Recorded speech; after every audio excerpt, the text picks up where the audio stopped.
The fax machine in the offices of the Dicastery for the Doctrine of the Faith printed its last page at 11:14 in the morning. Nobody uses fax machines anymore. Not governments, not corporations, not even most churches, but the Society of St. Pius X, an organization that has built its entire identity on rejecting the modern world, had sent its most consequential communication in decades through a technology that was obsolete before most of its seminarians were born. The document was 14 pages long. It bore the seal of the Sspx's headquarters in Menzingen, Switzerland, the small town in the canton of Zug, where the fraternity has maintained its general house since 1983. It was signed by Father Davide Pagliarani, the Superior General of the fraternity, an Italian priest, 60 years old, ordained in 1996, elected to lead the Sspx in 2018. A man described by those who know him as intellectually brilliant, theologically rigid, and utterly convinced that the Catholic Church took a catastrophic wrong turn in 1962, and its title, printed in Latin at the top of the first page, was 4 words that every official who read them understood immediately as a declaration of war. Declaratio Fidei Catholicae, Declaration of Catholic Faith. The Monsignor who pulled the pages from the machine read the first paragraph. Then he read it again. He set the stack down on his desk and picked up his phone. He called his superior. His superior called the prefect. The prefect, Cardinal Victor Manuel Fernandez, 62 years old, an Argentine theologian appointed to lead the Dicastery for the Doctrine of the Faith by Pope Francis in 2023 and retained by Pope Leo XIV, was at that moment in a conference room on the 3rd floor, reviewing the Vatican's own formal warning with 2 canon lawyers. The warning had been sent to the Sspx just 24 hours earlier. The 3 men were discussing contingency protocols. What to do if the Sspx ignored the warning, what to do if they partially complied, what to do if they responded with a counter-proposal. None of them had anticipated what was actually happening. Fernandez excused himself, took the call and said, "Bring it to me now." He read it standing up, all 14 pages. He turned each page slowly, holding it at arm's length the way a man reads something he cannot quite believe. When he finished, he sat down slowly, removed his glasses, and pressed his fingertips against his closed eyes. Then he looked at the 2 canon lawyers and said, "They are not backing down. They are escalating." One of the canon lawyers, a Spaniard who had spent 20 years in the Dicastery and had personally worked on every major Sspx file since 2009, asked to see the document. He read the concluding paragraph first. His face changed. He set it down and said, "This is not a response. This is a manifesto." Within the hour, the document was on Pope Leo XIV's desk. It was carried there by the Pope's personal secretary, a young Peruvian priest who had served Prevost since his days as Bishop of Chiclayo, who placed it in the red leather folder that the papal household uses for documents requiring immediate attention. The Pope was in his private chapel. He had been there since 6 in the morning. His secretary waited outside the door until the Pope emerged at 10 minutes past 12. Within 2 hours, the Pope had read the document twice, annotated it in pencil, filling the margins with small, precise notes in Spanish, the language he thinks in, and convened an emergency consultation with the heads of 3 dicasteries. Within 3 hours, the Catholic Church was closer to a formal schism than it had been at any point since 1988, and the men sitting in the Pope's study knew it. If you want to understand how a religious community founded in a Swiss village in 1970 brought the largest Christian institution on earth to the edge of fracture, and why the next 41 days will determine whether that fracture becomes permanent, stay with this video. Every minute counts. Subscribe and turn on notifications now, because what happens on July 1st will reshape the Catholic Church for generations. The story begins with a warning. On May 13th, Cardinal Fernandez, acting on the direct authority of Pope Leo XIV, sent a formal canonical warning to the leadership of the priestly fraternity of St. Pius VI. The warning was precise, legally meticulous, and devastating in its implications. It had been drafted over the course of 3 weeks by a team of 4 canon lawyers working in a secure office on the 4th floor of the Palazzo del Sant'Uffizio, the same building where, centuries ago, the Inquisition had interrogated Galileo. The irony was not lost on anyone involved. It stated that the Sspx's announced plan to consecrate 4 bishops without papal mandate on July 1, 2026, would constitute a schismatic act under Canon 1382 of the Code of Canon Law. Canon 1382 is one of the most severe provisions in the entire code. It deals specifically with episcopal consecration without pontifical mandate, and it carries a penalty that is both automatic and absolute. The warning specified that all participants in the ceremony, the consecrating bishop, the 4 bishops-elect, and any cleric who formally cooperated in the liturgical act, would incur automatic excommunication, latae sententiae, effective from the moment of the act itself. No trial, no appeal, no delay. The legal term latae sententiae is critical. In canon law, most penalties are ferende sententiae. They must be imposed by a competent authority after a judicial process. Latae sententiae penalties are different. They take effect the instant the offense is committed. The person excommunicates themselves by their own act. The Church does not need to do anything. The decree that follows is merely a formal recognition of what has already occurred. It is, in effect, a death certificate for a canonical life that ended the moment the bishop laid hands on the candidate's head. The warning went further than any previous Vatican statement on the Sspx. It specified that the excommunication would extend beyond the immediate participants to any Sspx priest or cleric who publicly endorsed or supported the consecrations, a provision that could potentially affect hundreds of priests worldwide. It outlined the process by which Sspx chapels and institutions could be formally declared to be in a state of schism. It named the canonical procedures that would be invoked, the dicasteries that would be involved, the timeline for implementation. And it made clear, in language that Vatican insiders recognized as coming directly from the Pope himself, not from the dicastery's bureaucratic drafting process, that there would be no further dialogue after July 1st, unless the consecrations were cancelled. The final paragraph was 3 sentences long. The last sentence read, "The Holy Father prays for your return, but will not permit the unity of the Church to be held hostage by those who refuse it." There will be no ambiguity this time. That was the line that mattered. A senior Vatican diplomat who read the warning before it was sent said those 7 words changed everything. Because for decades, for nearly 40 years, ambiguity had been the Vatican's primary strategy for managing the Sspx problem. Ambiguity was not an accident. It was a deliberate policy, and understanding why requires going back to the beginning. When Archbishop Marcel Lefebvre, a French prelate who had served as Archbishop of Dakar, Senegal, and as Superior General of the Holy Ghost Fathers, consecrated 4 bishops without papal permission on June 30th, 1988, in a ceremony at the Sspx Seminary in Icone, Switzerland, Pope John Paul II excommunicated him and the 4 bishops immediately. The decree was issued the following day. It was unambiguous, it was severe, and it applied to exactly 6 men. But the status of the Sspx itself, its hundreds of priests, its growing network of seminaries in Switzerland, the United States, Germany, Argentina, and Australia, its chapels on 6 continents, its hundreds of thousands of faithful who attended Mass every Sunday in pews that looked exactly like any other Catholic church, was left deliberately unclear. Were they in schism? Were they merely irregular? Were their sacraments valid? Could a Catholic attend an Sspx Mass and fulfill their Sunday obligation? Could they confess to an Sspx priest and receive valid absolution? The Vatican answered these questions with calculated ambiguity.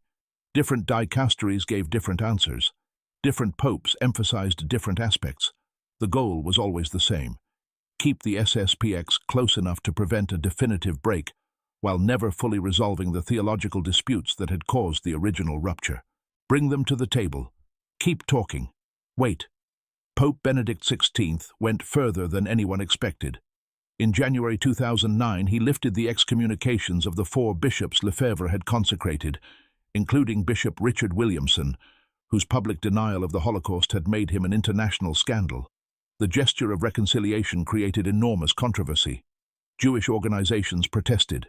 Progressive Catholics were outraged. Several bishops publicly criticized the decision. But Benedict persisted, believing that the gesture would signal good faith and open the door to substantive dialogue on the theological questions that divided Rome and Icone. It did not.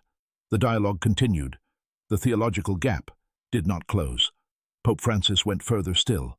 In 2015, he granted Sspx priests the faculty to hear confessions validly during the Year of Mercy, a temporary measure that he subsequently made permanent. In 2017, he authorized Sspx priests to witness marriages with the permission of the local bishop. He effectively normalized their pastoral status, allowing them to function as Catholic priests in every practical sense, administering sacraments that Rome recognized as both valid and licit, while their canonical status remained technically irregular. It was a paradox that only the Catholic Church could sustain, priests who were simultaneously outside the canonical structure and inside the sacramental one. For decades, the Vatican's approach had been to manage the tension, deliberate imprecision, strategic patience, the hope that the problem would gradually dissolve through generational change and institutional accommodation. Every pope since 1988 had chosen the same basic approach: extend a hand, make a concession, keep the door open. Pope Leo XIV ended that strategy on May 13th. He did not end it reluctantly. He did not end it because the strategy had failed, though it had by almost any measure. He ended it because he believed that the strategy itself had become the problem. That 38 years of managed ambiguity had not brought the Sspx closer to communion, but had instead allowed them to build a parallel church, with its own bishops, its own seminaries, its own theology, its own identity, while operating under the protective cover of Rome's unwillingness to force a definitive break. The warning he authorized through Cardinal Fernandez was not ambiguous. It was not patient. It was not diplomatic in the way that previous Vatican statements on the Sspx had been carefully, strategically diplomatic. It drew a line, it set a date, and it specified consequences that would be immediate, automatic, and irreversible. The Sspx had 48 hours to respond. They needed less than 24. The Declaration of Catholic Faith arrived at the Dicastery for the Doctrine of the Faith on the morning of May 14th. Less than 24 hours after the Vatican's warning had been received in Menzingen. The speed of the response told Rome something important. This document had not been written overnight. It had been prepared in advance. The Sspx had anticipated the warning. They had known it was coming, and they had their answer ready before the question was formally asked. The declaration was simultaneously published on the Sspx's official website in 6 languages: Latin, French, English, German, Spanish, and Italian. It was distributed to Catholic media outlets worldwide through a coordinated press release. It was sent to the editors of every major Catholic newspaper and journal. And it was sent, in a detail that Vatican officials found both audacious and calculated, directly to every member of the College of Cardinals by email. Not to the dicastery, not through official channels, directly to the cardinals, all 128 of them. A Vatican communications official described the move as unprecedented. He said, "They were not writing to us. They were writing to the Church. They wanted every cardinal to read their position before Rome could frame the narrative." The document was not a retraction. It was not a compromise. It was not even, in any meaningful sense, a response to the Vatican's warning. It was something far more ambitious and far more dangerous. It was a counter-argument, a theological counter-offensive, a document designed not to answer Rome's ultimatum but to reframe the entire debate. 14 pages of dense theological prose, written in a formal, precise Latin that several Vatican scholars described as superior in quality to most documents produced by the Roman Curia itself, in which the Sspx laid out its position with a clarity and confidence that the Vatican had not seen from the fraternity in years, perhaps ever. The declaration opened with a profession of faith. It affirmed the Sspx's belief in the core doctrines of Catholicism, the Holy Trinity, the incarnation of the Son of God, the real presence of Christ in the Eucharist, the authority of sacred scripture and sacred tradition, the necessity of the sacraments for salvation. It affirmed respect for the office of the papacy, the Petrine ministry, the charism of infallibility under the conditions defined by the First Vatican Council. It affirmed filial devotion to the Church, the one true Church of Christ, outside which there is no salvation. Every affirmation was carefully worded. Every phrase was drawn from pre-conciliar magisterial documents, encyclicals, conciliar decrees, and papal constitutions from before 1962. The effect was deliberate. By grounding every affirmation in the Church's own historical teaching, the Sspx was building a foundation from which to launch its argument. And then it explained, point by point, with meticulous citations and cross-references, why the Sspx believed that the Church itself, under the leadership of the popes who had followed the Second Vatican Council, had departed from those very doctrines. The declaration challenged the Council's teaching on religious liberty, specifically the 1965 Declaration Dignitatis Humanae, arguing that it contradicted the consistent teaching of previous popes, including Gregory XVI's Mirari Vos, Pius IX's Quanta Cura, and Leo XIII's Immortal Dei, all of which had condemned the idea that all religions have an equal right to public expression. It challenged the Council's approach to ecumenism, arguing that the decree Unitatis Redintegratio and the subsequent decades of dialogue with Protestant and Orthodox communities had diluted the Catholic Church's claim to be the one true church founded by Christ, replacing the traditional call for the return of separated brethren with a vague theology of partial communion that the Sspx described as doctrinally incoherent. It challenged the liturgical reforms that followed Vatican II, arguing that the replacement of the Tridentine Mass, the Mass of Pius V, codified in 1570 and celebrated for 4 centuries, with the Novus Ordo Missae of Paul VI, had stripped Catholic worship of its sacred character, its theological precision, and its connection to the lived tradition of the faithful. And it concluded with a paragraph that stopped every official in the Vatican who read it. The Sspx declared that it was prepared to accept excommunication rather than abandon what it called the faith of our fathers.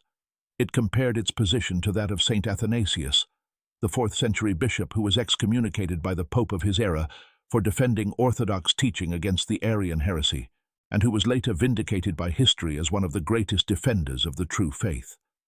The comparison was deliberate, it was provocative, and it was, from the Vatican's perspective, extraordinarily dangerous, because the Sspx was not merely saying that it disagreed with the Pope, it was saying that the Pope was wrong, that the Church was wrong, that the last 60 years of Catholic history had been a mistake, and that the Sspx, a small fraternity of traditionalist priests operating outside the canonical boundaries of the Church, was the true guardian of Catholic orthodoxy.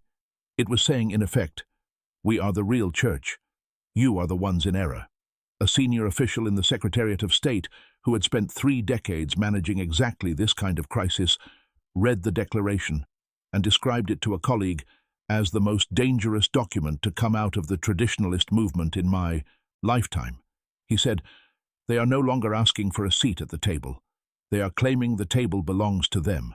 Inside the Apostolic Palace, Pope Leo XIV received a printed copy of the declaration during his evening meal. The papal household follows a strict schedule. Dinner is served at 7:30 in the small dining room adjacent to the Pope's private apartments on the 3rd floor of the Apostolic Palace. Leo XIV typically eats alone or with his personal secretary. On the evening of May 14th, he was alone. He read it slowly. He made notes in the margins with a pencil, a habit from his years as a seminary professor and then as Bishop of Chiclayo in Peru, where he had trained himself to annotate texts the way a surgeon marks an X-ray. His annotations were in Spanish, small, precise handwriting, questions in the margins, underlined phrases, exclamation points next to the paragraphs he considered most significant. When he finished, he set the document beside his plate. His food had gone cold. He removed his glasses. He folded his hands. And he said, to no one in particular, because in that moment he was alone in the dining room, his secretary having stepped out to take a phone call from the Secretariat of State. 2 words. They have chosen. The words were quiet, barely above a whisper. But a staff member, a member of the papal household responsible for clearing the table, entering the room a moment later, heard them. He later repeated them to a colleague in the household staff. That colleague mentioned them to a friend who worked in the Vatican press office. The friend mentioned them to an Italian journalist who covers the Vatican for Corriere della Sera. The journalist published them without attribution, sourcing them only to a person present in the Apostolic Palace on the evening of May 14th. Within 48 hours, those 2 words had circulated through every level of the Vatican, from the Swiss Guard barracks to the offices of the Secretariat of State, acquiring the weight of prophecy. They were repeated in hushed conversations in the corridors of the Curia. They were discussed in the dining halls of the pontifical universities. They were quoted, without context, in headlines from Rome to Buenos Aires to Manila. They have chosen. The implication was clear to everyone who heard them. The Sspx had been given a choice, comply or face excommunication. They had chosen excommunication, not reluctantly, not as a last resort, not as a painful concession extracted under pressure. They had chosen it as a badge of honor, as proof of their fidelity to what they believed was the authentic Catholic tradition, as a conscious, public, deliberate act of defiance that they intended the entire Catholic world to witness and, they hoped, to admire. But here is what very few people outside the papal apartments understood at that moment. The Pope was not angry. He was not surprised. He was not frustrated. According to a cardinal who spoke with him the following morning, Leo XIV had expected this response. He had prepared for it. The warning sent on May 13th had not been a negotiating tactic. It had been a test, and the Sspx had given exactly the answer he had anticipated. The next morning, at 6:15, before dawn had fully broken over the dome of St. Peter's, Pope Leo XIV convened the emergency meeting that would set the Vatican's response in motion. The meeting took place in the Pope's private study, not in a formal conference room, not in the grand reception halls of the Apostolic Palace, not in a curial office where notes would be taken and minutes filed. It took place in the small, simply furnished room where Leo XIV worked every morning before dawn, a room with a wooden desk, a crucifix on the wall, a single window overlooking the Vatican gardens, and shelves lined not with decorative volumes, but with the working texts of a man who reads theology the way a general reads battlefield maps. Present were Cardinal Fernandez, the Secretary of State, Cardinal Pietro Parolin, the Vatican's most experienced diplomat, 69 years old, who had served in that role since 2013 and who had personally overseen every major negotiation with the Sspx for the past decade, the prefect of the dicastery for bishops, Cardinal Robert Francis Prevost's own appointee to that role, the prefect of the dicastery for legislative texts, and two canon lawyers who specialized in the law of schism. One of them had written the definitive academic treatise on the canonical procedures invoked after the 1988 consecrations. The other had served as a consultor to the Pontifical Council for Legislative Texts for 15 years. The meeting lasted 4 hours. No one left the room. Coffee was brought in twice. The Pope's secretary stood outside the door the entire time, redirecting every phone call, every request, with the same 5 words, "His Holiness is not available." What emerged from those 4 hours was not a reaction. It was not an emotional response to a provocation. It was a plan, detailed, sequenced, and comprehensive, that had clearly been forming in the Pope's mind for weeks, possibly months, before the Sspx's declaration had given him the occasion to implement it. The Pope gave specific instructions. Prepare the canonical decrees for excommunication, not drafts, not preliminary documents, but final texts ready for signature the moment the consecrations took place. Prepare a formal declaration of schism that would address not just the individuals involved in the ceremony, but the institutional status of the Sspx as a whole. Prepare a communications strategy that would explain the Vatican's position to the faithful in clear, accessible language. Not canonical jargon, not theological abstractions, but words that a Catholic parent sitting in a pew on Sunday morning could understand. And prepare for the pastoral consequences. This was the instruction that surprised the men in the room most, because the Pope did not speak about the Sspx's leaders. He spoke about their people, the families, the children, the elderly women who had attended Sspx chapels for 30 years, the young men in seminaries who had entered religious life believing they were serving the true church, the communities that had been built around these chapels, communities of faith, of friendship, of shared identity. The Pope said, "When we excommunicate their leaders, we will not excommunicate their faith, but they will feel as though we have. And if we do not have a plan, a real, concrete pastoral plan, to welcome those who want to remain in communion with Rome, then we will have won the canonical battle and lost the human one." He paused. "I refuse to do that." He instructed the dicastery for bishops to begin identifying parishes in every country where Sspx communities existed that could offer the traditional Latin Mass within the canonical structure of the Church. He wanted these parishes ready before July 1st, not after, before, so that any Sspx faithful who chose to remain in communion with Rome would have a place to go, a community, a Mass, a home. A cardinal in the room later described that instruction as the most pastorally intelligent thing I have heard a pope say in 30 years of service. He added, he was not just fighting a schism, he was building a bridge for the people the schism would leave behind. What has happened since that meeting, in the 6 days between May 14th and today, is something that has no precedent in the modern history of the Catholic Church. Two institutions, both claiming to represent authentic Catholicism, are preparing for a collision that neither can avoid and neither intends to prevent. In the weeks since, the machinery of both sides has been grinding forward with the inevitability of continental plates moving toward collision. The Sspx has continued preparations for the July 1st consecrations with accelerating urgency. Their seminary in Écône, Switzerland, the institution founded by Lefebvre himself in 1970, perched in the Rhône Valley with the Alps visible from its chapel windows, is reportedly preparing vestments, liturgical texts, and ceremonial arrangements for what its leaders are calling the consecration of hope. The seminary in Winona, Minnesota, the Sspx's primary formation house in the United States, located on a hilltop overlooking the Mississippi River, has sent representatives to Écône to assist with preparations. The 4 bishops-elect have been identified and have been undergoing private retreats at Sspx priories in France and Germany, though their names have not been officially published. Sources within the fraternity say the names will be announced on June 15th, 2 weeks before the ceremony, in a deliberate echo of Lefebvre's own announcement in 1988.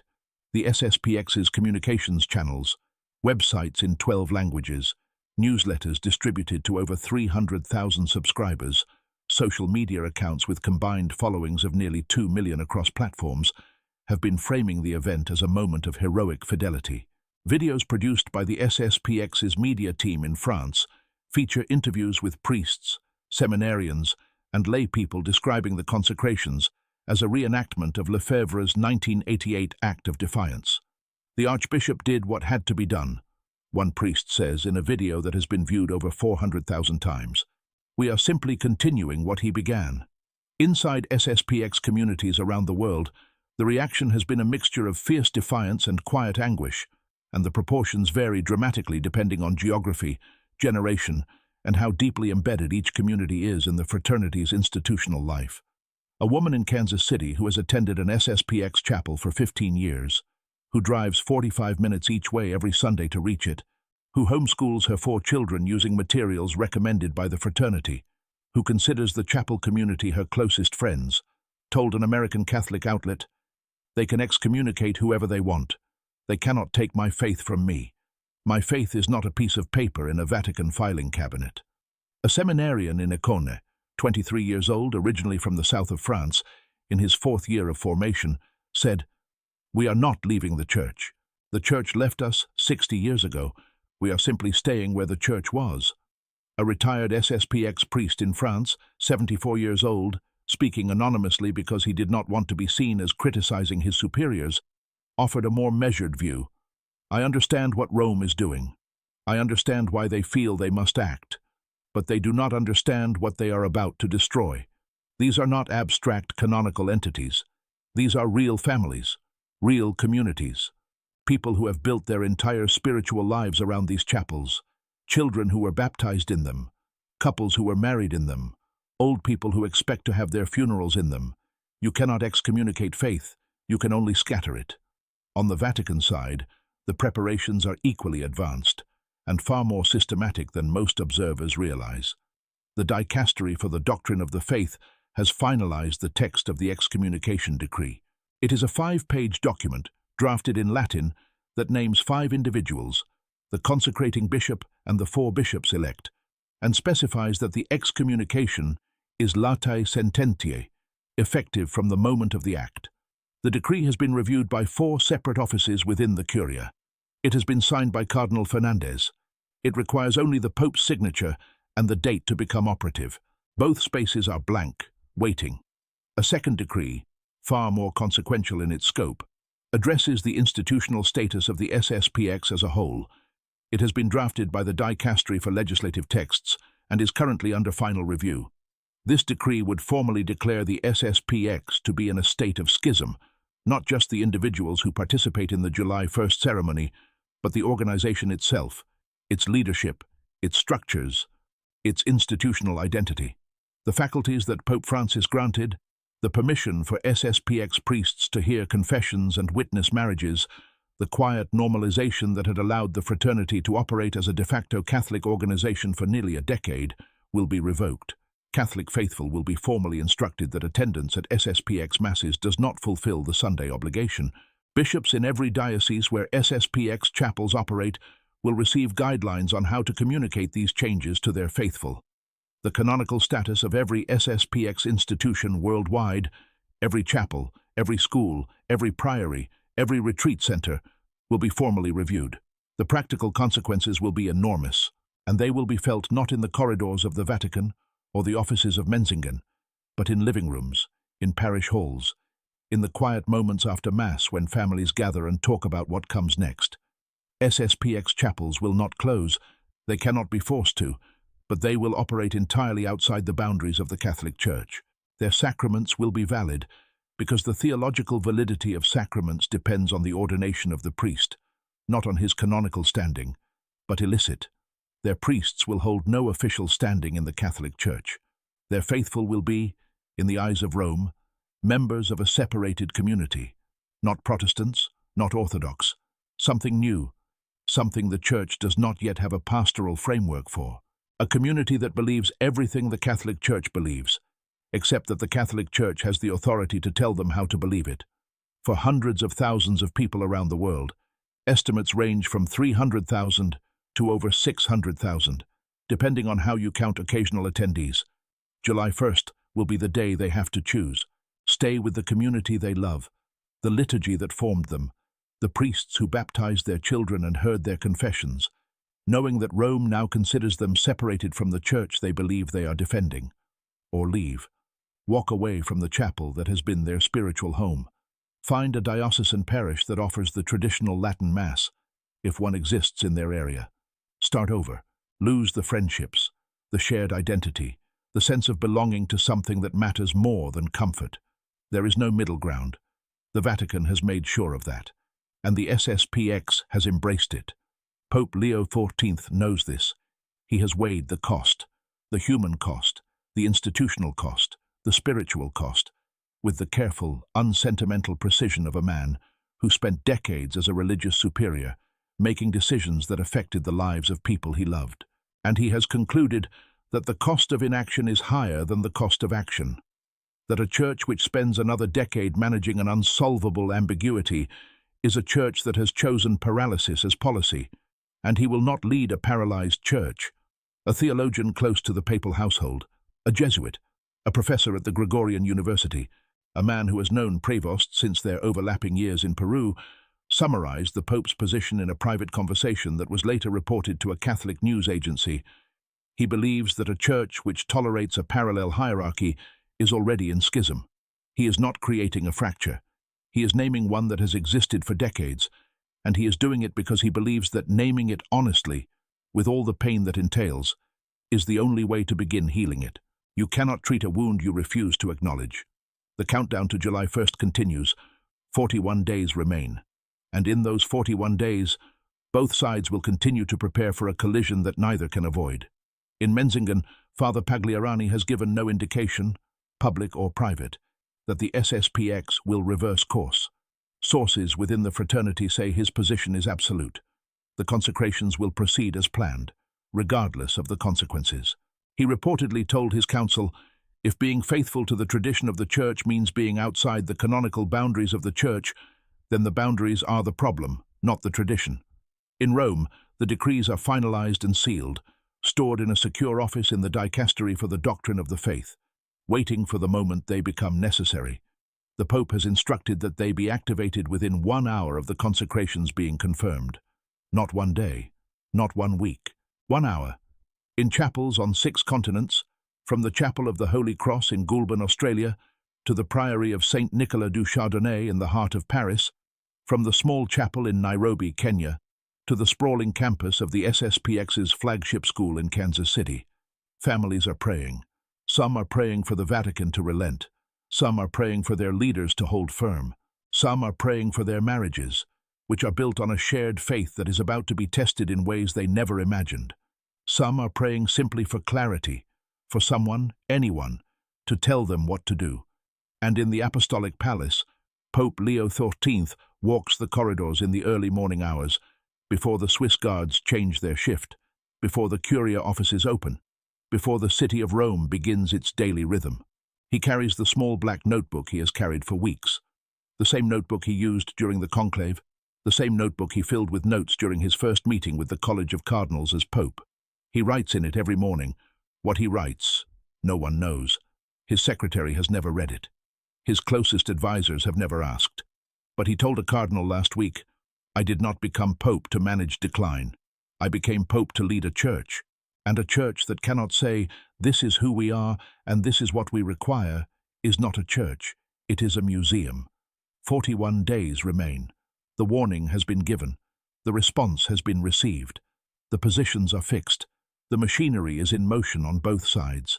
And somewhere between Rome and Econe, between the ancient authority of the papacy and the fierce conviction of a movement that would rather burn than bend, the Catholic Church is approaching a rupture that no diplomat, no canon lawyer, and no amount of prayer may be able to prevent. If you want to follow every development as July 1st approaches, subscribe to this channel and turn on notifications right now. The countdown has begun. The decisions have been made. And what happens when the clock reaches 0 will be the defining moment of this pontificate, and possibly of this century. Stay with us. This story is far from over.